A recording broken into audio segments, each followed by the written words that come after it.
T-News. Edição estadual.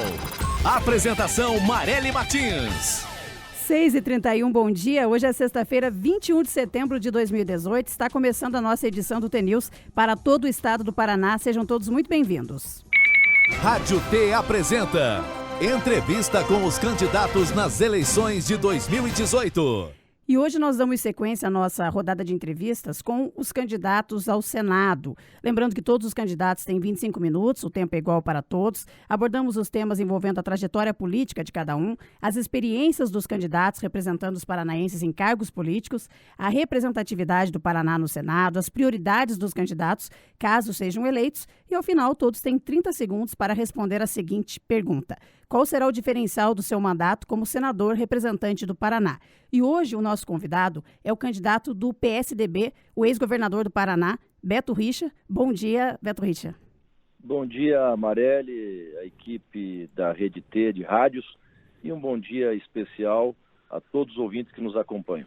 Obrigado por aceitar o nosso convite. Antes de começar a contar o tempo aqui, vou passar um pouquinho da sua trajetória na política. O Beto Richa, que tem 53 anos, foi deputado estadual por 2 mandatos, foi vice-prefeito juntamente com o Cássio Taniguchi, depois assumiu a Secretaria Municipal de Obras Públicas de Curitiba. Em 2014 foi eleito prefeito de Curitiba, 2004, perdão, depois foi reeleito prefeito de Curitiba, foi eleito governador do Paraná e reeleito para o governo do estado em 2014 e deixou o governo no dia 6 de abril deste ano para concorrer ao Senado. Agora sim, candidato, seu tempo começa a contar. Bom, recentemente foi deflagrada uma operação do GAECO chamada de Operação Rádio Patrulha, que investiga o desvio de aproximadamente 70 milhões do programa Patrulha do Campo, que é um programa de recuperação das estradas rurais. Essa operação culminou na sua prisão e também de sua esposa, do seu irmão e de um outro parente seu. Quando o senhor deixou a prisão, o senhor disse que a palavra do delator, que era o seu amigo de infância, o Tony Garcia, não pode valer mais do que o senhor. Então eu aproveito esse espaço para perguntar para o senhor por que a palavra dele não vale, por que os paranaenses têm que acreditar na sua versão dos fatos. Bom, Marely, primeiro que não é amigo meu de infância.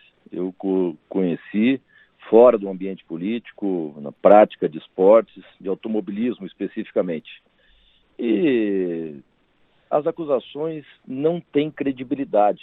É só perguntar para quem conhece. É um absurdo o que está acontecendo. O que aconteceu comigo, com a minha família, a última operação que me deteve, a Fernanda, o Pepe e outras pessoas, é completamente arbitrária, ilegal, uma truculência e uma violência. Não tem sequer, Marely, inquérito instaurado. Eu não fui chamado para depor, eu não tive direito à defesa. Inclusive, todas as entidades ligadas ao meio jurídico estão reagindo, repudiando o horror que aconteceu aqui no estado do Paraná e de que eu e minha família fomos vítimas. Basta dizer que o Supremo Tribunal Federal, presta atenção, a maior corte de justiça do país, que concedeu o habeas corpus, coloca essa operação como uma coisa a causar muita preocupação. Tanto é que no despacho aqui do Supremo Tribunal Federal, coloca claramente vício de fundamentação na decisão que decretou a prisão, já que está em dissonância com a lei e se baseou em fatos bastante antigos. Inconstitucional prisão para averiguações, em clara violação aos direitos fundamentais previstos na Constituição, especialmente a presunção de inocência. Não se pode aceitar em um Estado democrático de direito a imposição de restrições à liberdade sem justificação normativa, probatória, legítima. Faltou prudência aos agentes públicos com essa injustificada medida adotada. Abre-se uma porta perigosa e caminha-se por uma trilha tortuosa quando se permite a prisão de pessoas sem observância das normas legais. E foi além, não vou ler todos os partes. Mas como aqui, que era? Mas coloca aqui claramente, Marely, só para complementar. Ah, sim, claro, pois não. Fortes indicativos de que tal prisão tem fundo político. Isso ninguém me tira da cabeça. Pergunto a você e aos ouvintes que nos acompanham. O que justificaria pretensos casos ocorridos há 6 anos atrás?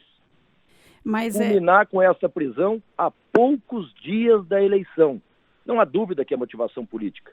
Aqui no meio político, em Curitiba, se fala muito no caso Ferreirinha 2. Lembrando do caso Ferreirinha, que tirou a eleição de um candidato ao governo do Estado, favorito naquele pleito, em 1990, e foi considerado o maior estelionato eleitoral da história do Brasil. E agora vivemos algo parecido aqui no estado do Paraná. E não foi só o Supremo, não. Tem aqui o Superior Tribunal de Justiça. No encontro de magistrados, na última segunda-feira, em Brasília, o recém-empossado presidente do Superior Tribunal de Justiça, doutor ministro João Otávio Noronha, ele coloca: inacreditável a precipitação com que se determinam prisões, e no caso do Beto Richa, ex-governador do Paraná, a decisão causa arrepio. Há manifestações também da Ordem dos Advogados do Brasil. Há abertura de apuração para acompanhar a conduta dos promotores envolvidos nessa operação pelo Conselho Nacional do Ministério Público. Mas assim, Também até porque passada, eu vou ter que, só para a gente poder esclarecer os fatos, para que as pessoas entendam como é que era a sua relação com o Tony Garcia. Era fora de política. Lógico que quem conhece o Tony, ele tenta se envolver em tudo. Eu nunca permiti que ele fizesse qualquer negócio no meu governo. Nunca. Ele não fez absolutamente nada. Mas o senhor era amigo do Tony Garcia, então? Amigos vocês eram? Eu tinha convívio, não era amigo assim não. Tinha algum convívio, todos me conhecem aqui em Curitiba, sabem que eu sou uma pessoa acessível, me dou bem com todos, independentemente de ideologia, de partido. Eu nunca fiz política com raiva, com rancor. Não, aquele cara ali tem outra ideologia, eu não vou conversar com ele. Sempre tive espírito democrático e convívio com muitas pessoas, com muitas correntes políticas, partidárias, em sociedade também. Eu tenho um grande hall de pessoas que às vezes eu encontro, seja no meio social, como eu disse, no meio esportivo, né? Então eu acabava tendo algum contato com ele nesses momentos.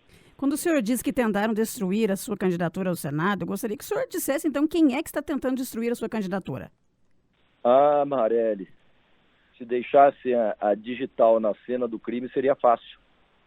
O senhor não imagina que grupos que são esses? Não há dúvida que tem uma grande trama política por trás disso tudo. A desconfiança a gente tem, né? A gente sabe os métodos que alguns utilizam, a influência em algumas instituições também. Isso é muito claro.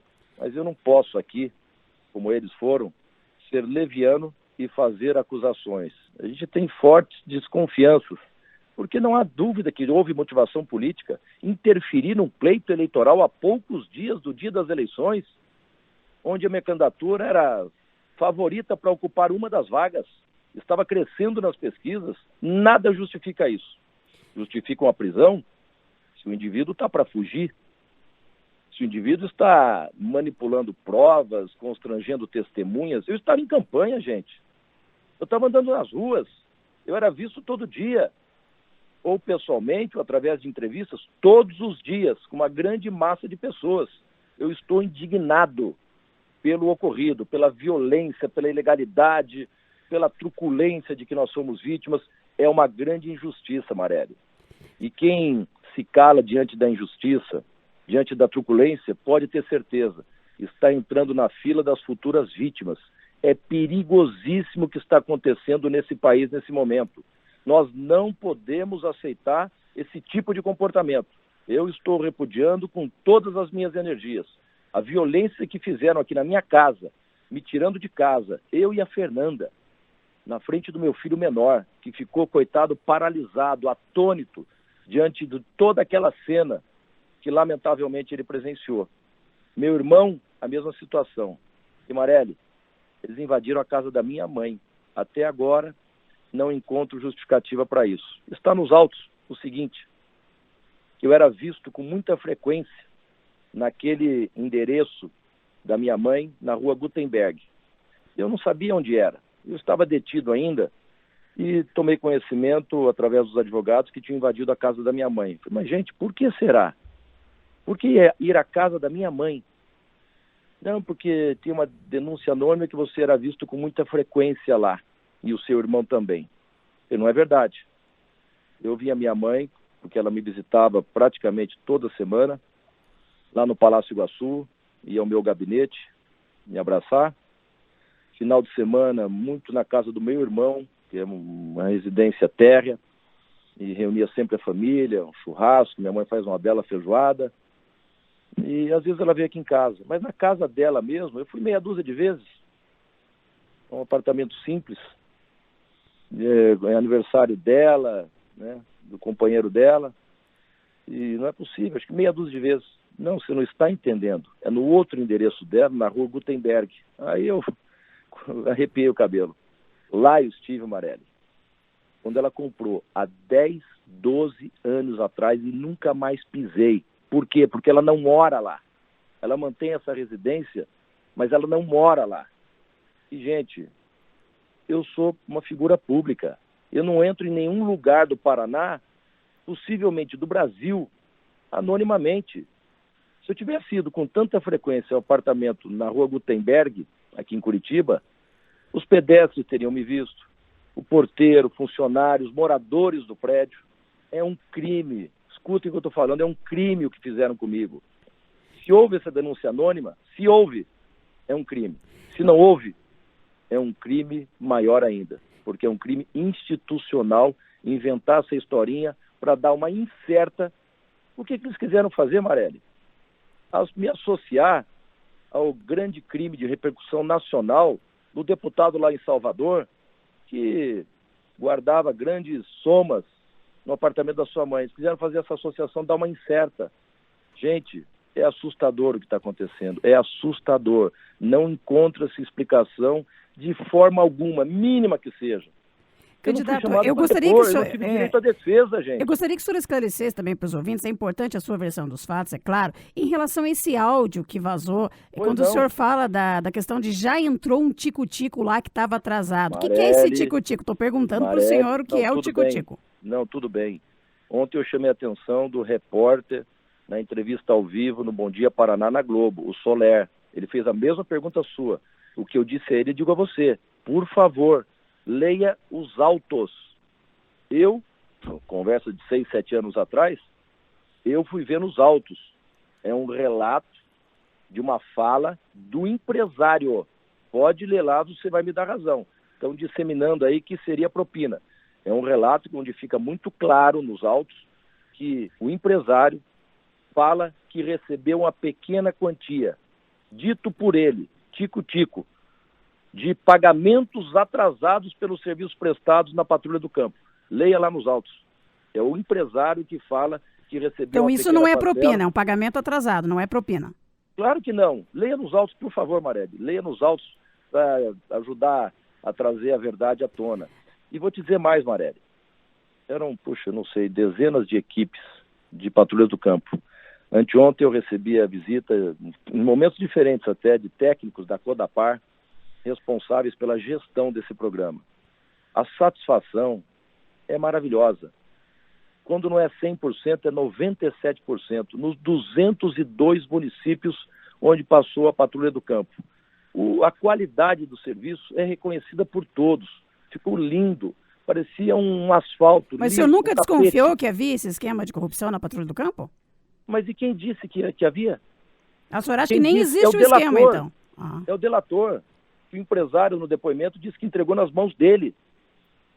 Não tem nada, pelo amor de Deus, de 70 milhões, se não me engano, 70 é o valor de todo o programa. Pergunte aos prefeitos, 202 municípios receberam as Patrulhas do Campo, 3.200 quilômetros de estradas rurais recuperadas, com toda a qualidade, inclusive me disseram com caixas de retenção, nas fortes chuvas, enxurradas, não desfazerem todo o serviço e deteriorar, esburacar as estradas.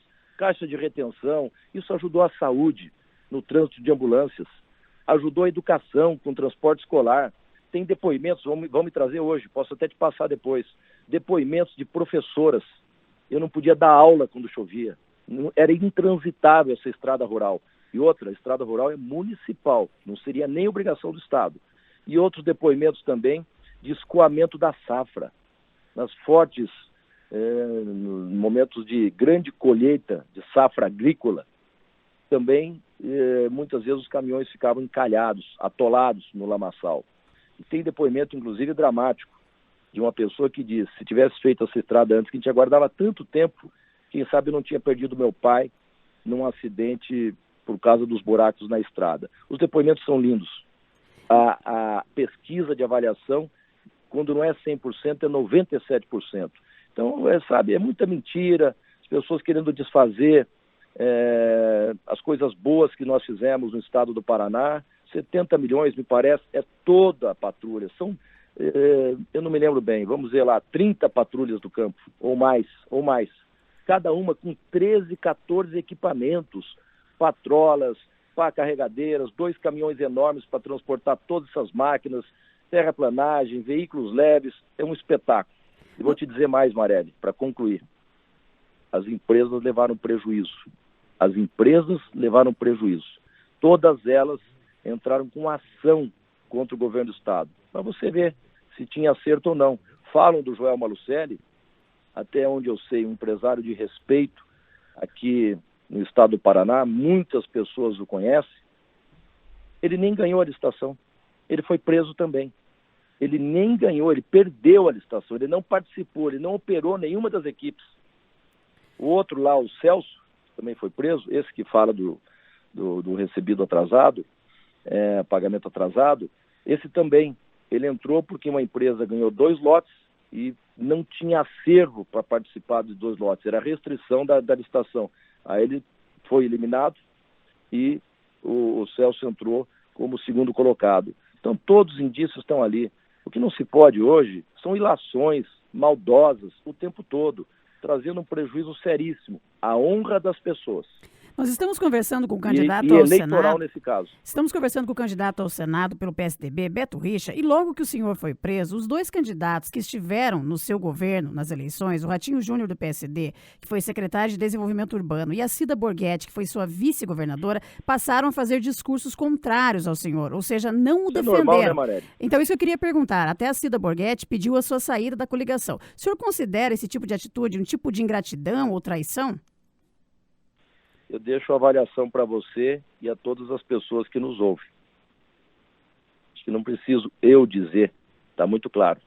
E como é que ficou a sua situação na coligação, Beto? Porque foi pedido, então, de acordo com os partidos, a sua saída da coligação. Mesmo assim, é possível dizer que a sua candidatura é sólida? A minha candidatura é irreversível, Marelli. Eu tenho o direito, é muito claro lá. Só pode se anular uma candidatura, está muito claro na lei eleitoral, por morte, por desistência pessoal ou impedimento legal. Eu não incorro em nenhuma dessas 3 possibilidades. A minha candidatura é irreversível. E digo mais, eu não estou atrás de emprego, não. Eu estou atrás de um mandato para ajudar o Paraná. Olha só o que aconteceu. O prejuízo eleitoral causado por essas operações ilegais com um forte viés político. Quem se beneficiou hoje são 2 candidatos ligados ao PT. O primeiro que defende de peito aberto o PT onde vai, sem menor constrangimento, e o outro que foi senador do PT por 8 anos. Aí a pergunta é simples, Marelli. O que eles trouxeram para Ponta Grossa, Cascavel, Londrina, Maringá, Xambrê, qualquer cidade do estado do Paraná? Nada. Eu quero ser senador para ajudar o meu estado. Um monte de obras paradas. Que recursos federais nós temos aqui no Paraná? Veja o que acontece em outros estados. Tem aqui a BR-163, que não tem previsão de duplicação, mas lá no Mato Grosso do Sul existe, começando lá no Noroeste até Barracão, a Transbrasiliana, a boiadeira de Cruzeiro do Oeste até Porto Camargo, outra pista do aeroporto Afonso Pena, o Trevo Cataratas lá em Cascavel, a segunda ponte lá para o Paraguai, de Foz do Iguaçu, a revisão do Pacto Federativo, as reformas necessárias, tributária, previdenciária, cortando privilégios, acabar com esses montoeira de partidos através de uma reforma política adequada. 35 partidos para quê? Para fundo eleitoral, fundo partidário, com recursos públicos, para venda de tempo de televisão em época de eleição. Temos que ter 6, 8 partidos, cada um representa um segmento da sociedade, ponto. O senhor acredita Ninguém na sua tem coragem eleição? de fazer isso, O senhor acredita eu tive que coragem aqui no Paraná e terei mais ainda em Brasília como senador, se for o desejo dos paranaenses. E o senhor acredita na sua eleição, independente desses escândalos aí envolvendo corrupção? Acredito sim, é viável. O povo do Paraná me conhece. Os prefeitos me apoiam. É uma grande força eleitoral, eu apoio dos prefeitos. E por que me apoiam? Porque sabem o que eu fiz no Paraná. Qualquer prefeito, se você for perguntar, eles vão te dizer: nunca vimos tanta obra, tanto investimento na história das nossas cidades. E um tratamento educado e respeitoso. Nada disso acontecia no governo anterior. Aliás, eu peguei um governo com 4,5 bilhões de dívidas, contas de água, luz e telefone atrasadas. R$1 bilhão de PASEP não tinha sido recolhidos. 100 milhões de progressão de professores atrasados. Paguei tudo. Saneei as finanças. Modernizei a estrutura do Estado. E ainda, do primeiro para o segundo governo, uma gravíssima crise financeira nacional, que me obrigou de forma responsável a fazer o equilíbrio das contas no Paraná. Eu apanhei muito para fazer aquilo, mas demonstrei o compromisso com o meu Estado e com a minha gente. Eu não olhei a próxima eleição porque me causou um prejuízo político enorme. Coloquei em risco o meu patrimônio político para defender o futuro do Paraná. E hoje o Paraná está de pé no meio da crise. Temos a melhor situação financeira do país. Eu tenho extrato do Banco do Brasil que me acompanha. 6 de abril, dia que eu deixei o governo, deixei com 6 bilhões e 700 milhões de reais em caixa. Peguei com 4,5 de dívida e deixei com 6 bilhões e 700 em caixa. Que estado no Brasil tem essa condição? Como há um mês atrás, na capa do jornal Folha de São Paulo, só 3 estados brasileiros são eficientes. Estava lá o estado do Paraná, ao lado de Santa Catarina e São Paulo. Então, reconhecimentos tem aos montes de instituições, de entidades sérias, conceituadas, nacional ou internacionalmente, que atesta a saúde financeira do Estado, a eficiência do nosso governo. E eu quero dizer o seguinte: quem não tem zelo pela correta aplicação dos recursos públicos, não deixa o Estado como eu deixei, com dinheiro em caixa, contas equilibradas, pagamentos em dia, salário dos servidores em dia. Se eu não tivesse tomado essas medidas, quem sabe hoje não fôssemos uma Minas Gerais, Rio de Janeiro, um Rio Grande do Sul, tantos outros estados que atrasam o salário dos servidores. Ok, só que é importante também, acho que é esse espaço, para o senhor esclarecer outras situações que envolvem também o seu governo. São outras denúncias: a Quadro Negro, desvios de recursos da educação; a Publicano, desvios da Receita; a Operação Integração, corrupção nos pedágios; tem também delações na Lava Jato; tem a questão de um suposto não tem nada, de um suposto favorecimento da Odebrecht com a duplicação da 323. Como o senhor se defende de todos esses processos? Eu aproveito também para emendar uma pergunta aqui, porque são pessoas que eram muito ligadas ao senhor. Deunilson Roldo, que foi seu chefe de gabinete, secretário de comunicação também, que segue preso; o Ezequias Moreira, que foi secretário de cerimonial; Nelson Leal, diretor do DR; Luiz Abi, Márcio de Albuquerque, Maurício Fanini, Tony Garcia, já falamos. Como é que era? Como é que o senhor se defende de tudo isso? Porque são pessoas que eram muito próximas ao senhor. Marielle, que governo que não tem denúncia? E no momento que vivemos o ápice do denuncismo, o ápice do denuncismo. Quadro Negro, Marielle, vamos lembrar, quem denunciou fui eu. Eu que denunciei. Eu abri a investigação. Todos suspeitos demitidos. Alguns foram presos pela polícia do Estado. Quadro Negro foi o meu governo que nominou. Nós abrimos a investigação em março de 2015. Nós mandamos para o Ministério Público, que abriu a investigação em dezembro de 2015. Já ouviram 120 depoimentos. E ainda está em curso, né? É uma dificuldade tremenda de reconhecer que não há participação efetiva de governo nisso, de arquivar essa situação e condenar justamente quem merece ser condenado. A Publicano, em relação a mim, já está arquivado há quase um ano, Marielle. Mas e essas pessoas que eram ligadas ao senhor? Porque todo mundo, o senhor fala que o senhor tinha uma relação que não era muito próxima, mas eles dizem o contrário. Então, por isso que eu pergunto para o senhor: essas pessoas eram próximas do senhor ou não? Algumas sim, mas não tem ninguém condenado. Estão investigando. Mas aqui a questão é seletiva, Marielle. É seletiva. Temos denúncia no governo passado, vamos relembrar. Foi pego o irmão do governador com dólares no armário. Cadê a investigação? A doméstica que tirou um punhado de dinheiro, e tinha bastante lá, eu peguei um pouco.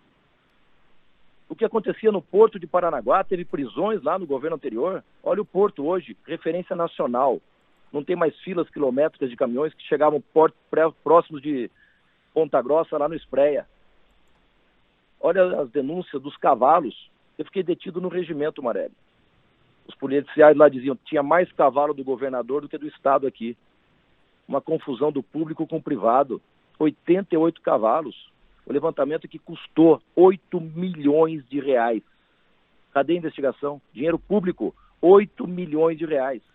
Tem denúncia aceita, já está na vara da Fazenda Pública, de 40 milhões de reais do governo anterior desviados do DR. Fiscalização passada para o IBQP sem licitação, do Rodrigo Rocha Loures. Sem licitação. Só que as coisas contra mim, eles dão uma notoriedade, todas as investigações sobre segredo de justiça, há permanentemente a violação do segredo de justiça. É um crime atrás do outro para tentar me incriminar. Então o senhor não tem culpa em nenhum desses processos aqui, que está quase chegando ao final da entrevista. Em todos esses processos que eu citei aqui, o senhor é inocente de tudo, o senhor acha que é tudo perseguição política? Mas não há dúvida, Marelli. Não há dúvida. Não há dúvida. Não há dúvida nenhuma. Eu sou inocente e a justiça é que vai dizer isso. A justiça é que vai dizer isso. Eu só lamento nesse momento de eleição acontecer tudo isso. Os paranaenses me conhecem. É só ver meu passado de cada um dos candidatos. Eu fui prefeito de Curitiba, eleito em todas as avaliações, o melhor prefeito do Brasil. Uma grande avaliação que me levou a ter 77,27% dos votos na minha reeleição. É histórica essa votação. 2 vezes governador, eleito no primeiro turno. Então aí os resultados. Maior contratação de policiais da história, maior compra de viaturas da história, menor taxa de homicídios dos últimos 11 anos. Na educação, 11 bilhões no ano passado, 36% das receitas do Estado em educação. Não tem Estado no Brasil com essa situação. Candidato, é só por uma questão escolas sendo reformadas, escolas sendo informatizadas e saúde.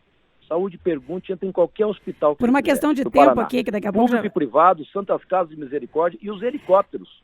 Candidato, é que vai estourar nosso tempo aqui, até por controle eleitoral. O senhor tem 30 segundos para responder. Qual será o seu diferencial do mandato, caso seja eleito senador?